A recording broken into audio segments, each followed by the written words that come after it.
해외에 계신 동포 여러분 안녕하십니까? 대한민국 서울에서 보내드리는 KBS 월드라디오 한민족 네트워크 아나운서 이승현입니다. 점점 심각해지는 미세먼지 문제를 해결하기 위해 한국과 중국, 일본 또 몽골의 전문가가 한자리에 모였습니다. 4개국이 함께 미세먼지 관련된 연구 협력을 강화하고 또 전문가 포럼을 정례화하자는데 의견을 모았는데요. 앞서 우리나라 외교부는 몽골 현지에서 개최된 회의에도 참석을 해 한국과 몽골 양국이 구체적인 방안을 논의하기로 합의한 바 있습니다. 자, 그런가 하면 지난 2월에 막을 내린 평창 동계올림픽 관련 사진전이 몽골 현지에서 개최돼 화제를 모았다고 하네요. 잠시 후 통수선 연결해서 관련된 소식 직접 들어보겠습니다. 740만 재외동포의 동향을 통수선과 현지 방송인에게 들어보는 시간입니다. 오늘은 몽골 울란바토르로 가보겠습니다. 몽골 인문대학교 교수이신 강의현 통수선입니다. 안녕하세요. 네, 몽골 울란바토르입니다. 예, 제가 앞서 오프닝에서도 말씀을 드렸습니다만 우리나라와 몽골이 울란바토르 대기오염 문제를 해결하기 위한 공동 대응에 합의를 했다고요? 그렇습니다. 우리나라와 몽골이 최근 몽골 울란바토르에서 개최된 제3차 한몽 공동위원회에서 울란바토르 대기오염 문제 공동 대응에 합의했습니다. 우리나라의 조현 외교부 제2차관과 몽골의 엔 세렌바트 몽골 자연환경부 장관은 이날 회의를 통해 한몽 수교 이래 발전해온 양국 관계를 되돌아보고 경제, 개발, 인적 교류, 지역 그리고 국제협력 등 여러 분야에서 한몽골 두 나라의 실질 협력 관계를 더욱 발전시키기 위한 구체적 방안에 대한 논의를 진행했습니다. 본 회의에서 우리나라 측은 몽골 현지의 미세먼지 문제에 대해 심각한 우려를 가지고 있다며 특히 한국 국내로의 몽골발 미세먼지 유입 논란도 있는 만큼 몽골의 대기오염 개선 문제에 대한 지원을 적극적으로 검토해 나가겠다고 몽골 측에 밝혔고요. 몽골 측이 이에 동의하면서 한몽골 양측의 대기오염 문제 공동 대응 합의가 이루어졌습니다. 아울러 우리나라 측은 한몽골 국민들의 편의를 위해 현재 한몽골 간 각 한 개 항공사로 제한되어 있는 인천 울란바토르 노선에 복수의 항공사가 취항할 수 있도록 할 것을 몽골 측에 요청했고요. 몽골 측은 이를 위한 몽골 국내 법령 개정을 준비하고 있다고 밝힌 것으로 알려졌습니다. 또한 본 회의에서는 양국 간 복수 사증 발급 범위를 확대하고 몽골인 유학생들에 대한 한국 정부의 장학 프로그램 초청을 늘려달라는 몽골 측의 요청이 있었고요. 우리나라 측은 한몽골 양국 영사들과 출입국 담당 부서 간의 긴밀한 협의를 통해 사증과 몽골인 한국 체류 문제를 해결해 나가자고 답변한 것으로 알려졌습니다. 그렇군요. 자, 지난 2월이었죠. 평창 동계올림픽이 정말 성공적으로 잘 치러졌었는데 몽골 현지에서 평창 동계올림픽 사진전이 열렸다고요?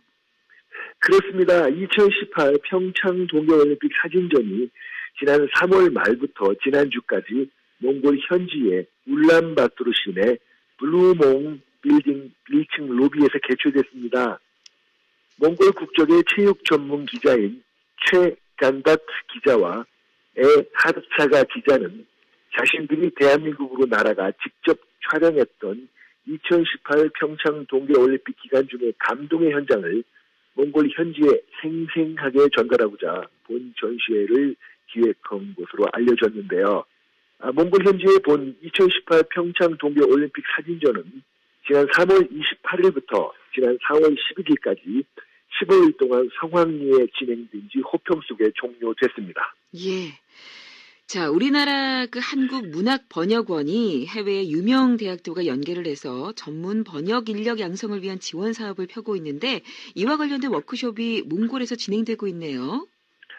그렇습니다. 우리나라 한국문학번역원이 한국어, 한국문학 과정이 개설되어 있는 해외 대학과 연계해서 한국 문학에 대한 관심을 불러일으키고 예비 번역가를 전문 번역 인력으로 유입할 계기를 마련하고자 지난 2014년부터 개최해온 해외 유수 대학 연계 번역 실습 워크숍이 지난 3월부터 몽골 현지에서 개시돼 현재 순조롭게 진행되고 있습니다. 지난 3월 초부터 개시된 본 번역 실습 워크숍은 오는 5월 말까지 3개월 일정으로 진행될 예정인데요. 이에 앞서 지난 1월 한국문학번역원은 지구촌 각 언어권의 지원 대학 확정을 위한 심사위원회를 개최해서 지원 대상으로 7개 대학을 최종적으로 확정한 바가 있고요. 몽골어권 지원 대상 현지 대학으로서는 몽골 인문대학교가 단독으로 선정된 바 있습니다. 한국문학번역원은 몽골 인문대학교에 대한 대상 작가와 작품을 임철우 소설가의 소설작품 사평록으로 확정했습니다. 예. 자, 그리고 본 번역 실습 워크숍 일환으로 한국 작가와의 대화도 오는 5월에 몽골 현지에서 열리게 됐다면서요. 그렇습니다. 몽골 인문대학교의 본 2018년도 해외 유수 대학 연계 번역 실습 워크숍에서는 작가와의 대화 시간도 마련됐는데요. 즉, 그 소설 사평록이라는 제목의 소설을 쓴 임철우 소설가가 다음 달 5월 초에 직접 몽골을 방문해 본 번역 실습 워크숍의 자리를 같이해서 작품 낭독에 직접 나서게 됐습니다.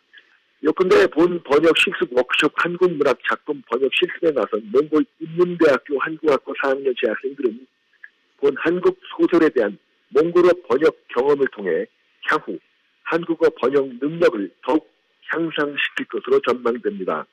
아무쪼록 한국문학의 세계화에 큰 기여를 해온 본 한국문학번역원의 해외 유수대학 연계 번역 실습 워크숍 프로그램이 부디 예년 이상으로 몽골 현지에서 한국 문학 세계화에 더 큰 초석을 놓는 계기가 되길 진심으로 기원해 봅니다. 예, 맞습니다. 많은 또 몽골 현지 분들이 저희 문학에 대해서 또 많은 관심을 가져주셨으면 좋겠네요. 자, 끝으로 지난주에 막을 내린 제17회 세계 한인 언론인 대회에 몽골 강희연 통신원께서도 직접 다녀가셨다고 알고 있는데요. 좀 그 얘기 전해주시겠어요? 그렇습니다. 세계 한인 언론인협회가 주최한 그 제17회 2018 세계 한인 언론인 대회가 우리나라 외교부, 문화체육관광부, 중앙선거관리위원회, 재외동포재단, 한국언론진흥재단 등의 후원으로 지난 4월 9일 월요일부터 13일 금요일까지 4박 5일 동안 서울, 전주, 인천, 그리고 여의도 국회 등을 순회하며 개최됐는데요. 한글과 재외 한인 언론 그리고 급변하는 세계 미디어 환경과 한글 미디어 산업이라는 주제로 열린 본 대회에 몽골 현지의 몽골 주재 한인 언론인들 참가해서 지구촌 각국의 세계 한인 언론인들과 함께 바쁜 일정을 소화했습니다. 참고로 세계 한인 언론인 협회는 지구촌 각국 현지 사회에서 대체로 구독률, 시청률, 영향력 면에서 큰 비중을 차지하고 있는 150여 개 이상의 해외 동포 언론사들이 회원사로 참여하고 있는 단체입니다. 본 협회는 지난 2002년부터 고국에서 세계 한인 동포 언론인 대회를 해마다 개최해 왔고요. 지난 2011년부터는 봄철과 가을철 등 1년에 2차례씩 행사를 열어온 바 있습니다. 그렇군요. 자, 오늘 다양한 소식 들어봤습니다. 소식 고맙습니다. 네, 지금까지 몽골 울란바토르였습니다. 울란바토르에서 강의연 통신원과 함께했습니다.